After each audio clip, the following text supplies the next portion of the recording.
The explorer 4 ফ্যামিলির রাজস্থান ঘোরার আজ 4 নম্বর দিন। আজ আমরা 4 জন মিলে ঘুরে বেড়াবো রাজস্থানের এই পিঙ্ক সিটি জয়পুরের নানান সুন্দর সুন্দর জায়গা। যাব আমের ফোর্ট, জলমহল, হাওয়া মহল, সঙ্গে আমরা আনন্দ উৎসবে কতটা মেতে উঠলাম সেটাই থাকবে আজকের এই গোটা ভিডিও জুড়ে। তাহলে চলুন শুরু করা যাক। আজকের এই সুন্দর গল্প রাজস্থানের পিঙ্ক সিটি জয়পুর থেকে শুরু হচ্ছে। গাড়ি চলে এসছে আমাদের, এবার আমরা গাড়িতে উঠছি। গাড়ি চলে এসে হোটেলের সামনে, সকাল সকালই বেরোতে হচ্ছে। ঠিক সকাল 7টায় আমরা সবাই সেম কালার অর্থাৎ পিঙ্ক কালারের ড্রেস পরে বেরিয়ে পড়েছি। তোমরা কি গেস করতে পারছো কোথায় যাচ্ছি?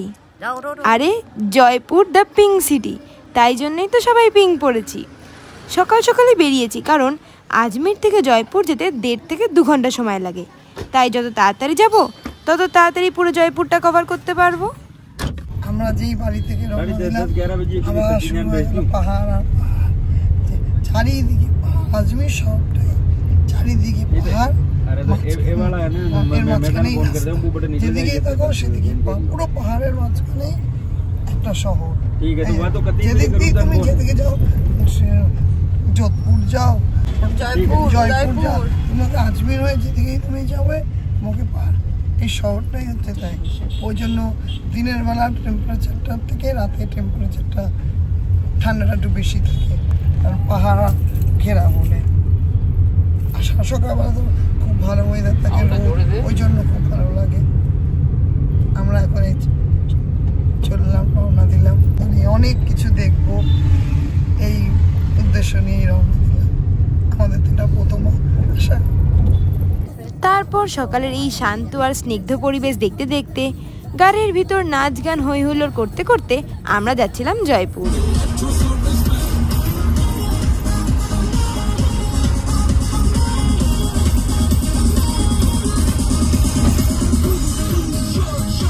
এই নাচা গানা করতে করতে আমাদের তো খিদেও পেয়ে গিয়েছিল, তাই ড্রাইভার কাকু নিয়ে গেল ওখানকার ফেমাস এক ধাবাতে।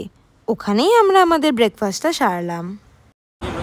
সব পাথরের জিনিসপত্র বিক্রি হচ্ছে এখানে, কারিগরি করা, এটা নিজেদেরই, খুবই সস্তা। এই যে আসনগুলো দেখছেন শ্বেত পাথরের, এই আসনগুলো সব 1000-1200-1000 টাকা নিয়ে গিয়ে জয়পুরে বিক্রি হচ্ছে, দামটা অনেকটা বেড়ে যাচ্ছে। এবার সোজা জয়পুর যাব, কোথাও আর দাঁড়ানোর সিন নেই। এক্সাইটমেন্ট যা ধরে রাখতে পারছি না। সবার মুখে শুনেছি জয়পুর জয়পুর জয়পুর, কিন্তু এবার নিজে যাচ্ছি, তাই আনন্দ আর ভাষায় প্রকাশ করার অপেক্ষা রাখে না। জীবনের একটা স্বপ্ন যে এখন সত্যি হওয়ার পথে, আনন্দ তো হবেই। হ্যাঁ, এখান থেকে শুরু হচ্ছে জয়পুর। আশা করি মেট্রো স্টেশন দেখেই তোমরা বুঝতে পেরেছো, ওয়েল মেনটেন একটা শহর, নিট অ্যান্ড ক্লিন পুরো, কিন্তু আবার ততটাই জমজমাট। আর এই হলো আমাদের পিঙ্ক সিটি দ্য জয়পুর। এটি হলো ভারতের প্রথম পরিকল্পিত শহরগুলির মধ্যে একটি। 1876 সালে প্রিন্স অফ ওয়েলস অর্থাৎ রাজা সপ্তম এডওয়ার্ড যখন জয়পুরে আসেন, তখন তাকে স্বাগত জানানোর জন্য তৎকালীন রাজা রাম সিং পুরো শহরকে গোলাপি অর্থাৎ মেটে গোলাপি রঙে রাঙিয়ে দেন। সেই থেকে এই শহর পিঙ্ক সিটি নামে পরিচিত। 2019 সালে জয়পুর শহরকে ইউনেস্কো ওয়ার্ল্ড হেরিটেজ সিটি হিসাবে ঘোষণা করা হয়। রাজস্থান মিউজিয়াম। জয়পুর ভারতের ভ্রমণের জন্য সবচেয়ে আকর্ষণীয় শহরগুলির মধ্যে অন্যতম। এর ঐতিহাসিক গুরুত্ব, রাজকীয় স্থাপত্য, প্রাণবন্ত সংস্কৃতি এবং সুন্দর দুর্গগুলির কারণে এটি দেশ বিদেশে পর্যটকের কাছে খুবই জনপ্রিয়। এবার চলে এসেছি আমাদের প্রথম দর্শনীয় স্থান অ্যালবার্ট হল মিউজিয়ামে।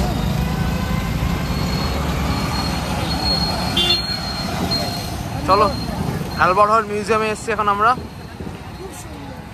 চলো এন্ট্রি নিয়ে আস্তে আস্তে। রাস্তাঘাটও অসাধারণ সুন্দর, পরিষ্কার, একদম বাগানের মতো সুন্দর রাস্তাঘাট। সামনে এদিকে এর ভেতর জুও আছে রাজস্থানের, জয়পুর জু। প্রচণ্ড রোদ, এই দিকে আমরা ঢুকছি। আসবো তাড়াতাড়ি।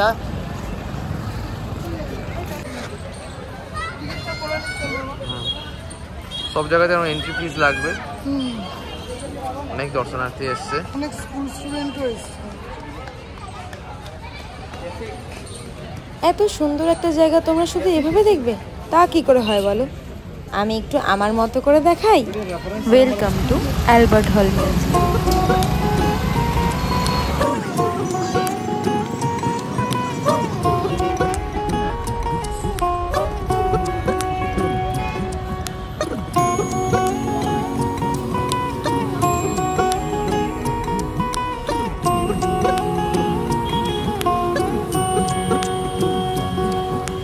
छुप ना जाओ जी, मन दीद कराओ जी, क्यों तरसावे हो मन सकल दिखाओ जी, थारी शरारत सब जानू मैं तो धरी, हर सले मन बंगा दी मैं कह लगे, मर बिगड़ में जागी दो कणी चंदा में थारी चांदनी मन दामन में बाकी गुजरे झुम झुम झुम झुम झुम झुम हमारे हिगड़े में जागी धोकनी चंदा में थारी चांदनी मन दामन में बाकी गुजरे झुम झुम झुम झुम झुम झुम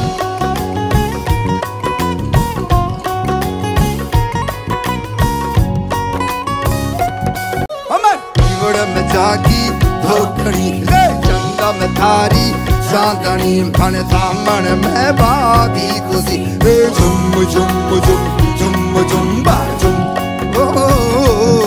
हमारे कीवड़ में जागी धोकनी चंदा में थारी चांदनी मन दामन में बाधी खुशी झुम झुम झुम झुम झुम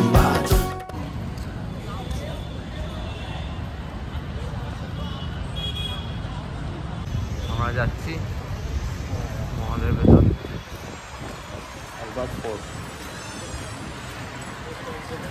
প্রচুর ফরেনাররাও এসছে, সুন্দর একদম।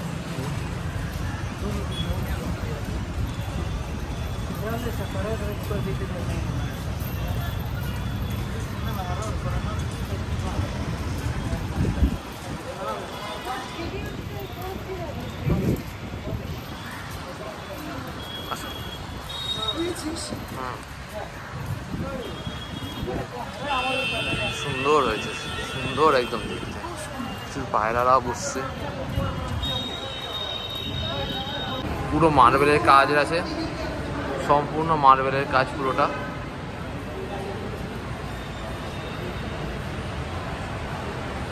পুরোটা মার্বেলের কাজ।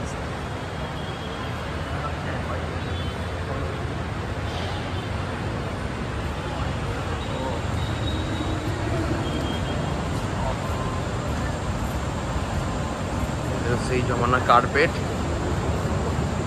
সব একদম প্রিজার্ভ করে রাখা রয়েছে। Very much historical place.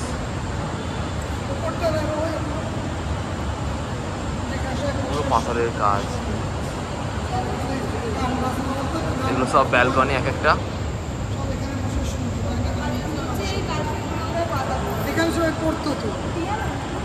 এখানে এই কার্পেটগুলোর উপর বসেই এই গান বাজনাগুলো শুনতো।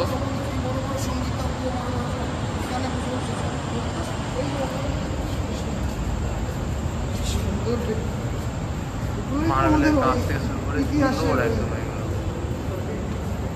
রাজস্থান পুরোটা হিস্টোরিক্যাল প্লেসেরই জায়গা, রাজপুতানাদের। মার্ডার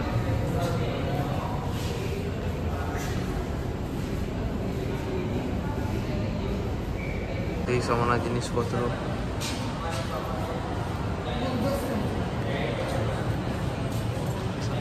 ব্যালকনি এগুলো।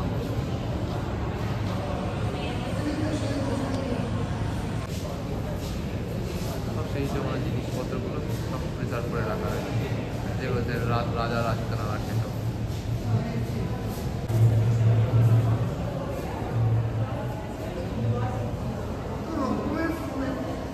ছাদের গাছগুলো কিরকম,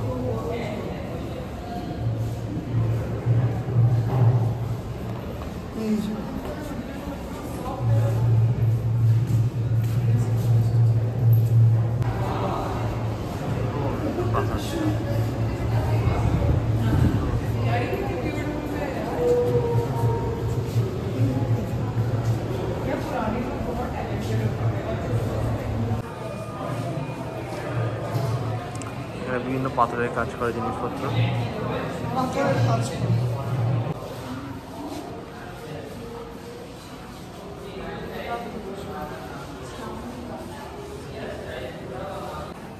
এটা হচ্ছে সেই মহলে অস্ত্রাগার বলা যেতে পারে, সেই সময়কার বিভিন্ন যে অস্ত্রশস্ত্র যেগুলো ব্যবহার হতো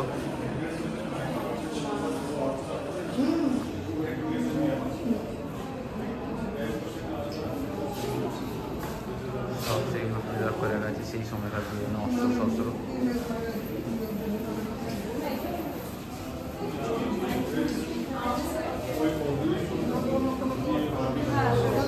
বন্দুক সেই স্টাইলের,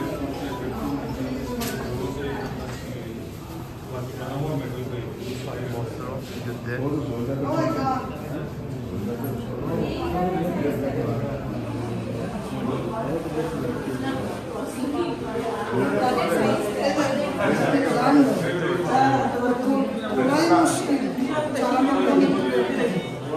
বিশাল বড়, এটা মানুষের সাইজে প্রায় এই গানটা।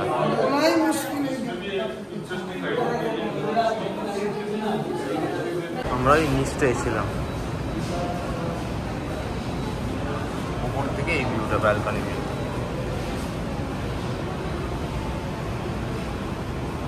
এখানে এই যে প্রাসাদটা আমরা এসেছি তার একটা মিনিয়েচার বানানো আছে, মিনিয়েচার ছোট করে, সুন্দর, একদম সুন্দর। এখানে একটি মমিও রাখা রয়েছে, মমিটি সম্বন্ধে এখানে ডিটেলস আছে, কিউআর কোডে ইভেন তার একটা এক্সরে করে রাখা রয়েছে, যে মিথ্যে বলার উপায় নেই।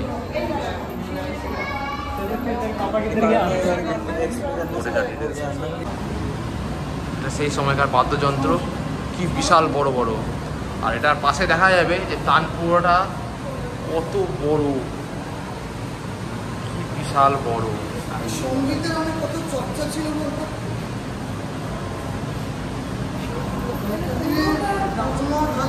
সঙ্গীতের চর্চা হতো, তার নিদর্শন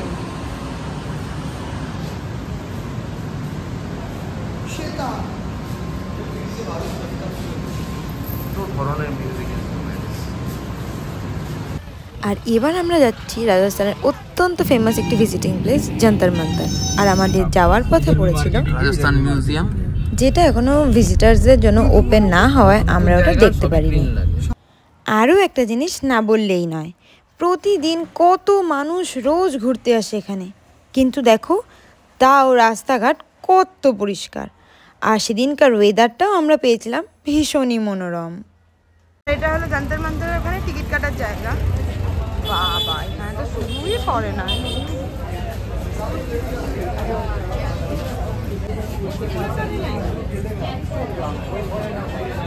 আমরাও টিকিটের লাইন দিয়েছি। চলো এবার ভিতরে যাওয়া যাক।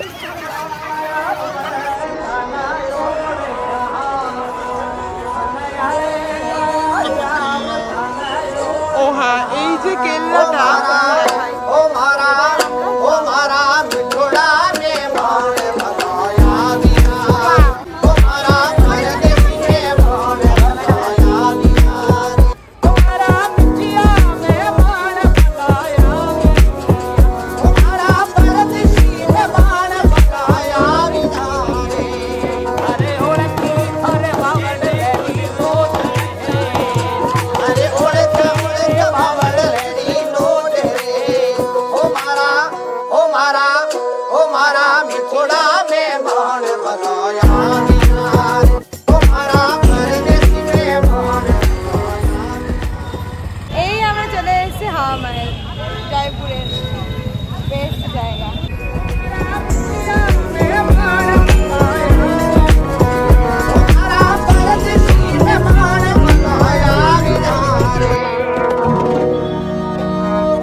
ওয়েলকাম টু জলমহল। রাজস্থানের জয়পুরে অবস্থিত জলমহল হলো রাজপুত এবং মুঘল স্থাপত্যশৈলীর এক অপূর্ব সংমিশ্রণ, যা মানসাগর হ্রদের ঠিক মাঝে দাঁড়িয়ে আছে। প্রথমে কিন্তু এটি একটি প্রাসাদ হিসাবে তৈরি করা হয়নি, বরং এটি ছিল রাজা এবং তার সঙ্গীদের জন্য হাঁস শিকারের লজ। পরে অষ্টাদশ শতকে আমেরের রাজা মহারাজ জয় সিং দ্বিতীয় তত্ত্বাবধানে এর বড় ধরনের সংস্কার ও সম্প্রসারণ করা হয়। এই জলমহল কিন্তু একটি 5 তলা ভবন। যখন হ্রদে জল পূর্ণ থাকে তখন এর নিচের 4টি তলা জলের নিচে ডুবে যায় এবং শুধু উপরের তলাটি জলের উপর দৃশ্যমান থাকে, যা আমরা এখন দেখতে পাচ্ছি। পর্যটকদের জন্য এখন জলমহলকে শুধু দূর থেকে দেখার ব্যবস্থাই আছে।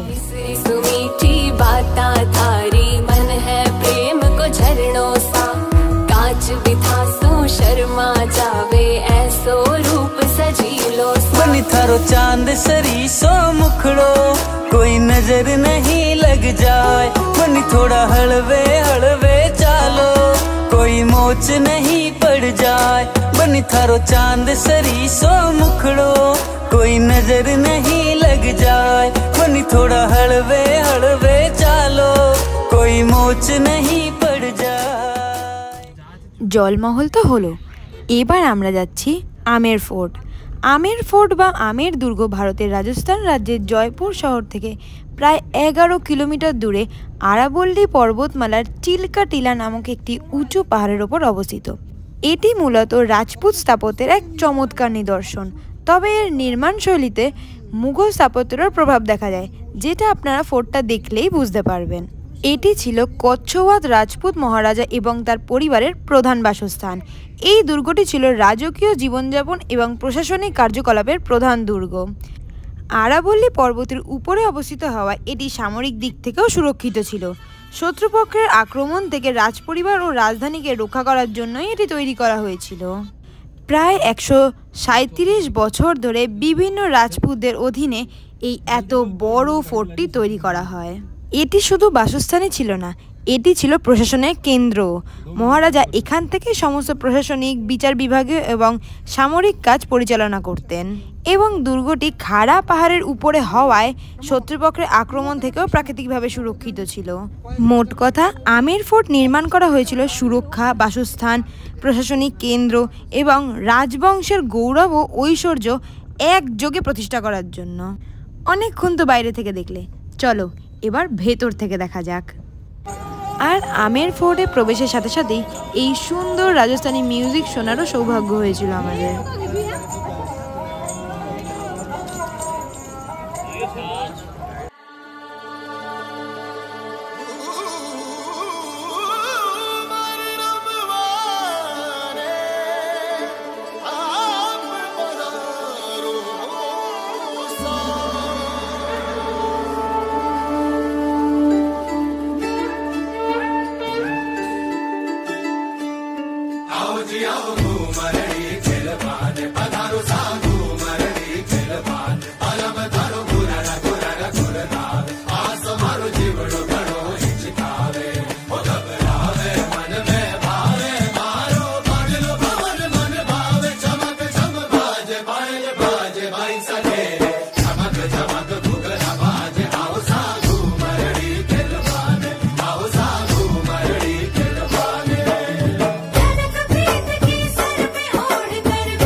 চলো মা, আমের ফোর্টে এসছি আমরা। পাহাড়ের ওপরে পুরো ফোর্টটা করা, এখানেও দেখা যায় পুরো পাহাড় দিয়ে পাঁচিল করা, পুরো এরকম চড়াই আছে, পুরো এরকম ফোর্ট। প্রবেশদ্বার দিয়ে এন্ট্রি নেওয়ার পরেই এটা ছিল টিকিট কাউন্টারের জায়গা। আপনারা এখান থেকে গাইডও ভাড়া করে নিতে পারেন। জাস্ট ভিড়টা দেখুন, নর্মাল বা রেগুলার ডেতেও এত মানুষ এখানে ঘুরতে এসছে। আর হবে নাই বা কেন, জায়গাটা যে এত সুন্দর। ওই গেটটা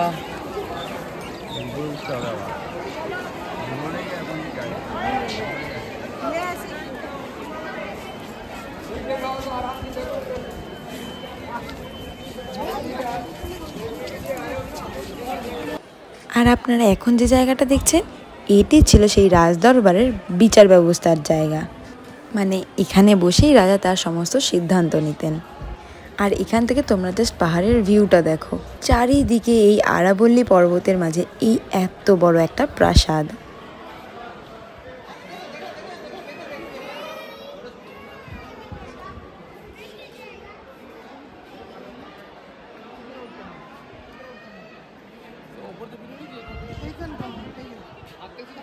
যে আমরা কোত্থেকে এসেছি সেটা ওই যে গাড়িগুলো রাখা আছে, ওই যে গাড়িগুলো রাখা আছে।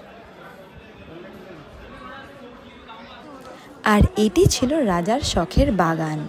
মানে আপনারা জাস্ট ভাবুন, শখটাও কিরম ইউনিক, তাই না? বাগান তো সবাই করে, এরম জলের মাঝখানে এত বড় একটা বাগান আর এত সুন্দর তার ডিজাইন। আর এটি ছিল তখনকার দিনের বাথটাব, মানে রানীদের স্নানাঘর। আর এটি হলো শীষমহল। এই মহলের ছাদ এবং দেয়ালগুলিতে হাজার হাজার ক্ষুদ্র আয়নার টুকরো ও রঙিন কাচের কারুকার্য দিয়ে খোদাই করা ছিল। এই আয়নার টুকরোগুলো আলো প্রতিফলিত করে, যা সামান্য একটি মোমবাতি শিখা দিয়েও পুরো হল ঘর আলোকিত করার জন্য যথেষ্ট ছিল। এই কারণেই এটিকে আয়নার প্রাসাদ বলা হয়। এই মহলটি এমনভাবেই তৈরি করা হয়েছিল যাতে রানী সরাসরি তার শয়নকক্ষ থেকে তারার আলো দেখতে পান। বলা হয় তৎকালীন রাজপুত স্ত্রীদের খোলা আকাশের নিচে ঘুমোতে দেওয়ার অনুমতি ছিল না, কিন্তু তিনি তারা দেখতে খুব ভালোবাসতেন। তাই রাজা মির্জা রাজা জয় সিং এমন একটি ঘর তৈরি করার নির্দেশ দেন, যেখানে তিনি ঘরে বসেই তারা দ্যুতি উপভোগ করতে পারেন। আর এটি তৈরি করার জন্য বেশিরভাগ কাজ বেলজিয়াম থেকে আনানো হয়েছিল। আর এই ছিল তখনকার দিনে সেই বিশাল বড় কড়াই আর এত বড় বড় প্রবেশদ্বার। আর ঠিক এভাবেই রাজাদের দুর্গের পাশে গড়ে উঠেছিল প্রজাদের স্পেশাল জনবসতি।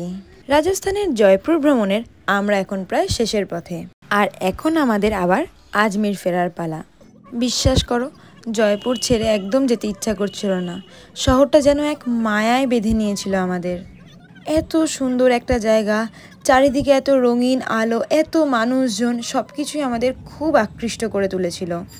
কাল হলো আমাদের রাজস্থানের লাস্ট দিন, আর আমরা আবার যাব ডেজার্টে। তো তোমাদের সাথে কাল দেখা হচ্ছে। আজ আমাদের লাস্ট ডে ইন রাজস্থান। তো সবারই মন ভালো নেই, চলে যেতে হবে, যতই হোক মিস করবো জায়গাটা। এই কদিন এখানেই ছিলাম, সব কিছু এখানে, মানে ঘোরা সারাদিন, তারপর টিফিন খাওয়া, সব কিছু যেত এখানে। তো এই কদিন মিস করবো, আর জায়গাটা এত সুন্দর হওয়ার জন্য আরও মনে ধরে গেছে।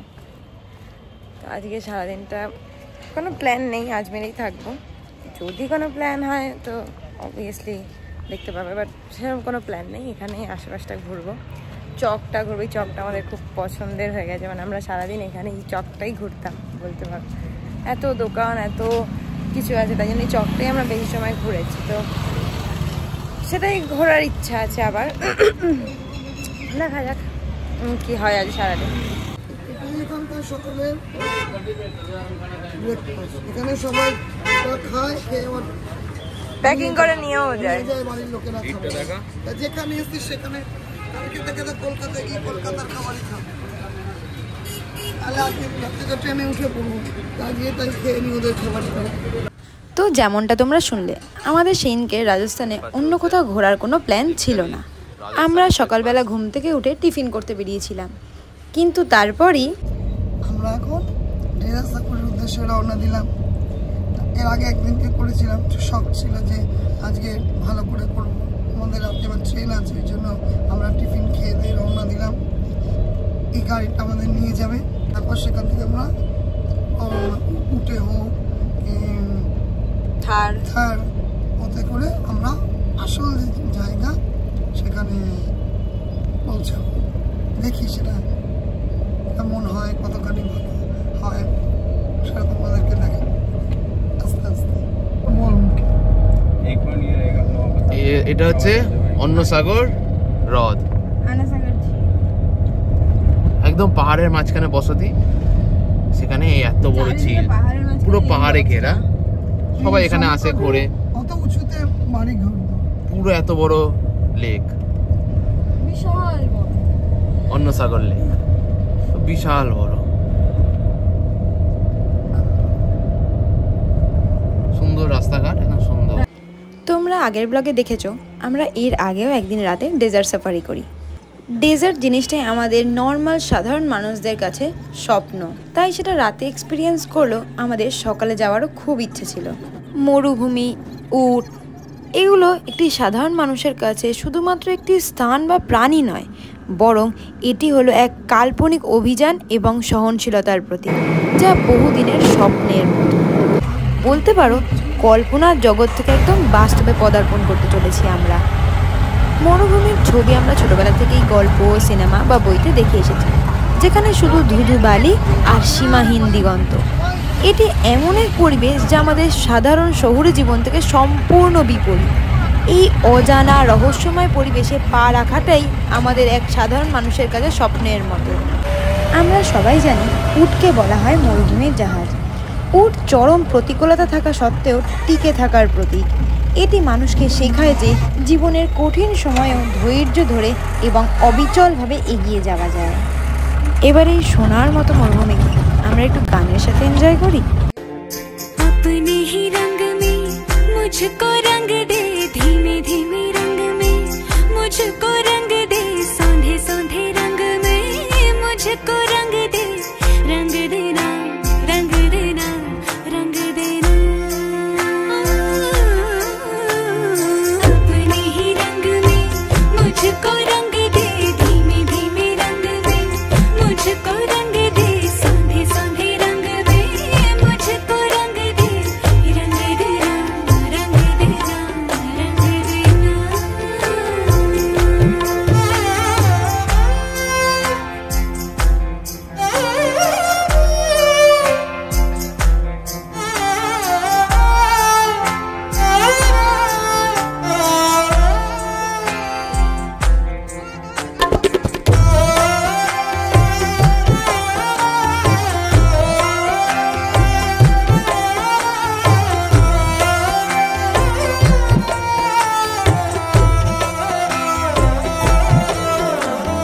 घुंघरू है तू, मैं तो हूँ पाँव पिया छननननन।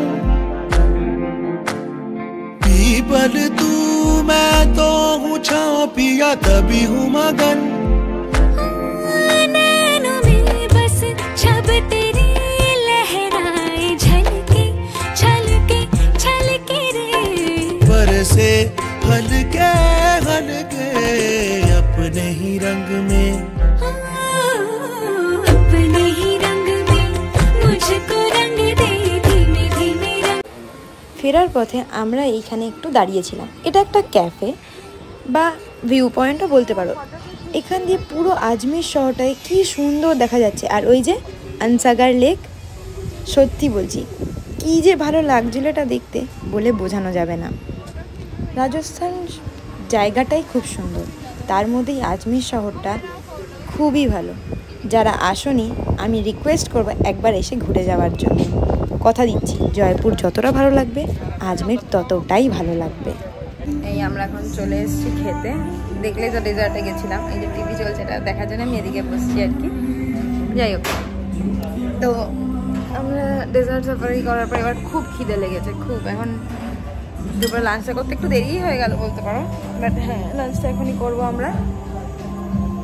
করে তারপরে হলডোমে যাবো, টুকটাক কিছু কাজ আছে, কারণ প্যাকিং वगैरह তো করতে হবে না, একটু করে তারপর তো আমাদের রাতে ট্রেন আছে।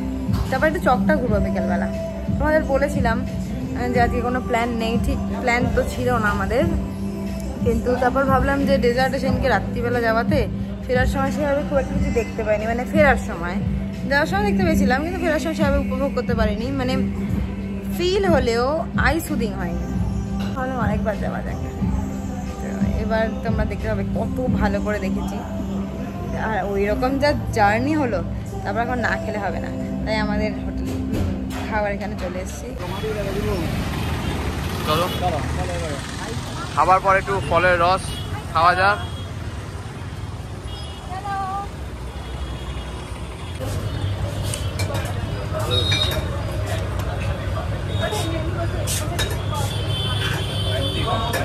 ওপরে আবার আইসক্রিমও দিয়েছে অনেকটা। তারপর তখন বাড়ি এসে দুপুরবেলা একটু রেস্ট নিয়ে একটু রেডি ফেডি হয়ে বেরোলাম।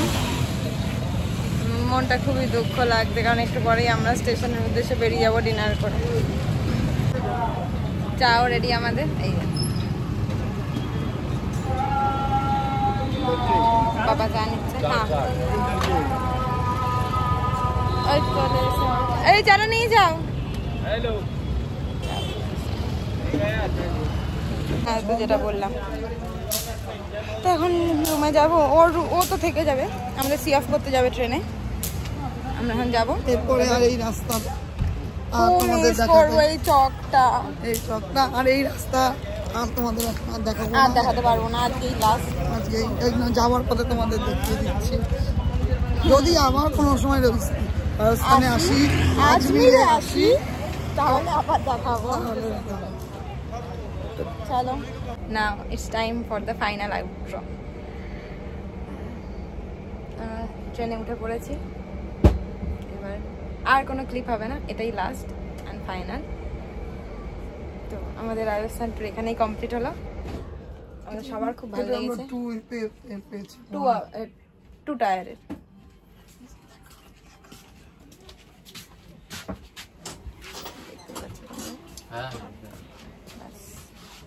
তো চলো এখানেই আমাদের জার্নি শেষ হলো, বাড়ি।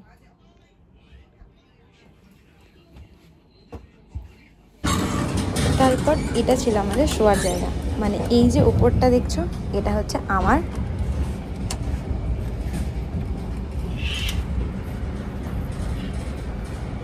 আর এই যে উপরে বাবা শুয়ে আছে, আর এই নিচে যেখানে মা বসে আছে এটা মায়ের। হ্যাঁ বাবা শুয়ে আছে, দুটো